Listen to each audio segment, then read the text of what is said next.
নমস্কার বন্ধুরা, বিপস কিচেন টিপসে আপনাদের সবাইকে স্বাগত। আজকে আমি মাটনের একটা দারুণ স্বাদের রেসিপি বানিয়ে দেখাবো। এখানে আমি 1 কেজি মাটন নিয়েছি, আগে থেকেই ম্যারিনেট করে রেখেছি। ম্যারিনেটের সময় 50 গ্রাম টক দই, 1 চামচ করে আদা রসুন পেস্ট, 1 চামচ গুঁড়ো লঙ্কা, হাফ চামচ গোলমরিচের গুঁড়ো নিয়ে খুব ভালোভাবে মাখিয়ে 4 ঘন্টা মতো এটা আমি ফ্রিজে ম্যারিনেট করে রেখেছিলাম। এটা আরও কম সময়ও ম্যারিনেট করে রাখা যায়, আমার কাছে সময় ছিল বলে তাই এটা রেখে দিয়েছিলাম 4 ঘন্টার জন্য। এবার রান্নাটা শুরু করব। মাটনটা রান্না করার জন্য আমি এখানে সরষের তেল নিয়ে নিচ্ছি। 2 চামচ মতো সরষের তেল নিয়েছি, তার সঙ্গে 1 চামচ আমি ঘি দিয়ে দেব।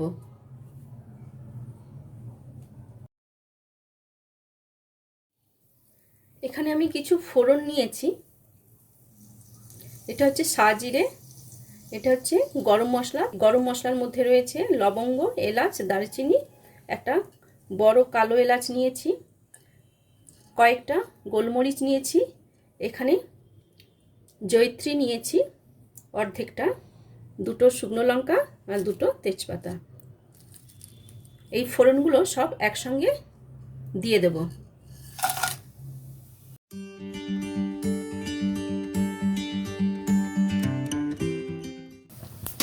এর মধ্যে 2টো মিডিয়াম সাইজের পেঁয়াজ কুচি দিয়ে দিচ্ছি।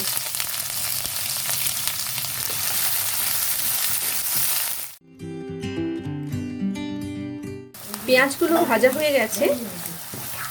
এবার এর মধ্যে 1 চামচ দিয়ে দিচ্ছি রসুন বাটা, 1 চামচ দিয়ে দিচ্ছি আদা বাটা, কুচনো টমেটো 2টো দিয়ে দিচ্ছি। সব মশলাগুলো ভালো করে ভেজে নিতে হবে।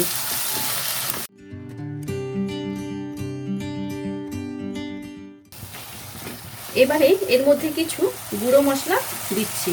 হলুদ দিচ্ছি 1 চামচ, কাশ্মীরি রেড লঙ্কার গুঁড়ো দিচ্ছি 1 চামচ, ধনে গুঁড়ো দিচ্ছি 1 চামচ, জিরে গুঁড়ো দিচ্ছি 1 চামচ, নুন দিচ্ছি স্বাদ মতো। প্রথমে ম্যারিনেট করার সময় নুন হলুদ দিয়েছিলাম, নুন হলুদের পরিমাণটা এখন দেখে দেবেন।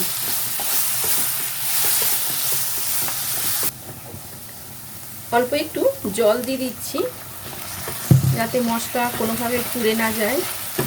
মশলাটা খুব ভালোভাবে কষা হয়ে গেলে মাংসগুলো দিয়ে দিতে হবে।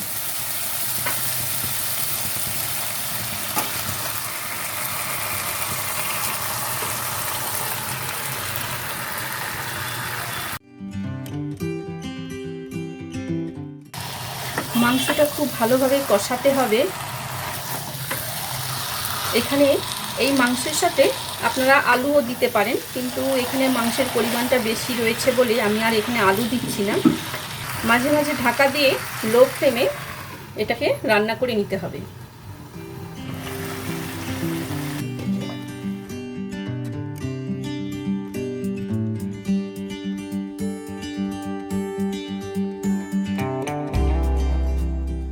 মাংসটা কষা হয়ে গেছে। এবারে আমি এটা প্রেসার কুকারে বসাবো। 2-3টে সিটি দেব, এর বেশি দেব না। আগে থেকেই 3-4 ঘন্টা ম্যারিনেট করা ছিল, বেশ খানিকক্ষণ কষেও নিয়েছি।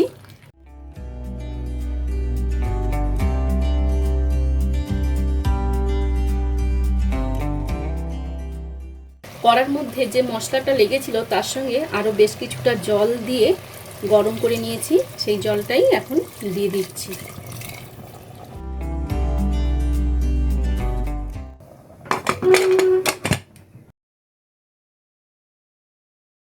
রান্নাটা পুরো কমপ্লিট হলো। এবার বন্ধুরা, আপনারা একবার এই রেসিপিটা বাড়িতে ট্রাই করবেন এবং মাটনটা কেমন হলো সেটা আমাকে কমেন্ট বক্সে জানাবেন।